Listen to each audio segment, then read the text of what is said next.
Hello, YouTubers. This is Joe here of Joe and Paul on Saturday, uh, February, February 16th at 12:25 in the afternoon. Now, this is a little earlier than I usually do this stuff, or that Joe and Paul or Paul and I do. Paul and I do this stuff. I got a fairly early start this morning at 2:30. I had gone to bed at 7:30. I retire generally very early unless there's some reason to stay up much past 7:30 or 8. And then I'll wake up in the middle of the night, as I've done basically for the last 20 years. And so I read, or I get on the device, as I call it, and I've been trying to wean myself off some of the nighttime use of the device and get back into a more disciplined, regulated, regular a rule of reading, if you will.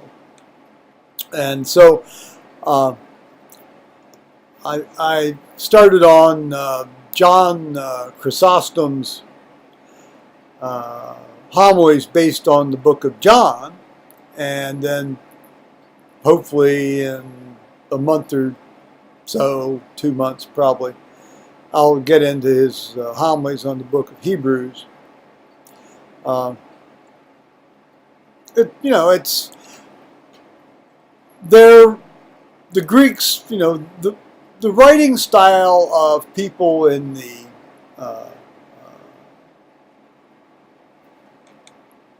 early, the ancient world, 400, 500, 600s. They're a lot more wordy than we are. Lord knows we're wordy enough, but they like to take their time getting into a subject before they get to the point. And that's okay, because it was all done. These were all written to be delivered orally to people who are listening orally, and they were being, if they were written down at all by, assuming the guy didn't write it down himself. Sometimes they had these folks that were sort of taking notes on little wax tablets and reconstructing after the fact, and well, in any case, so it takes a while, but it's well worth the trip. Notice I didn't say journey. I said it's well worth the trip, or better, sometimes some people might say slog, to get to the meat of this stuff. So I'll be doing that here for a while, rather than jumping straight to the device. Maybe, it's. I suppose this is very much like these folks that say, "I'm going to lose weight. I'm going to lose weight. I'm going to stop using the device. I'm going to read John Chrysostom." John Chrysostom is a bit of he's a bit of an anti-gay. He's already gotten in one dig with the use of.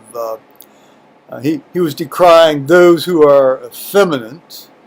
Well, I'm no fan of the flitty, effeminate types myself, but nonetheless, they are our gay brothers. I suppose the converse on our gay sisters would be the manlies, or whatever they call them, lumberjacks. Well, having opened that can of worms, I thought, I've got all my tax information that I can do my tax forms. I thought, well, let's just make a start. So, I went to the government websites, and without hithering and thithering too much, I was able to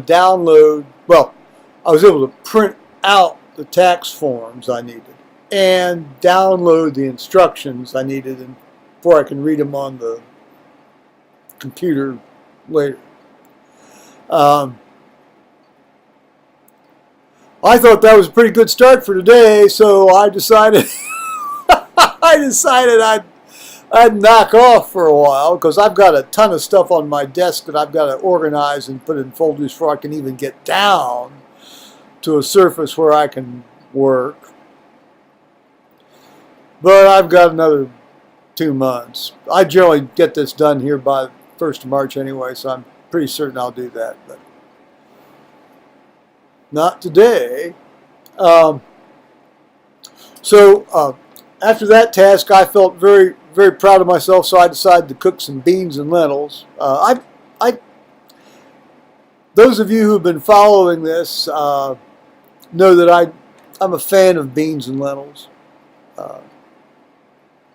My word, you can't go wrong with beans and lentils, can you? You know, throw some meat in there and some tomatoes and whatever else, and off you go.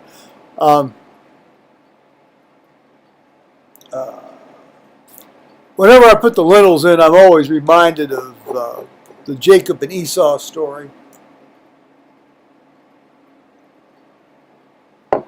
In Genesis, you know, Esau comes in, you know, from a hard day hunting, heck, maybe a hard 3 weeks hunting or something.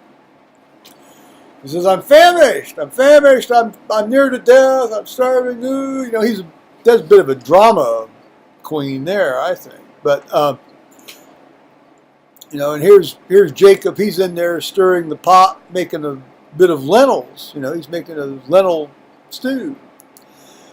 And Jacob says, and this is a bit ungenerous of him and a bit unkind. Crafty, though, as the rest of the accounts bear out, particularly given his sort of odd genetic work with Laban, his uncle, with those sheep and spotted sheep and getting the flocks and herds and all that stuff. Anyway, so Jacob says, of course, you know, sell me your birthright and I'll give you some lentils, or some pottage, as some translations have. And Esau says, well, you know, what's my birthright to me now when I'm near to death? Well, you know, in a way, you could say that's a pretty pragmatic point of view. Of course, you know, actions have consequences, as we, you know, find out. Well, we all find out in our own lives, and as we find out in the rest of the stories. I shouldn't say stories, accounts. I prefer the word accounts. So I always get a kick out of every time I pour those lentils into the boiling water. Now I'm going to have to pause this, so I'm going to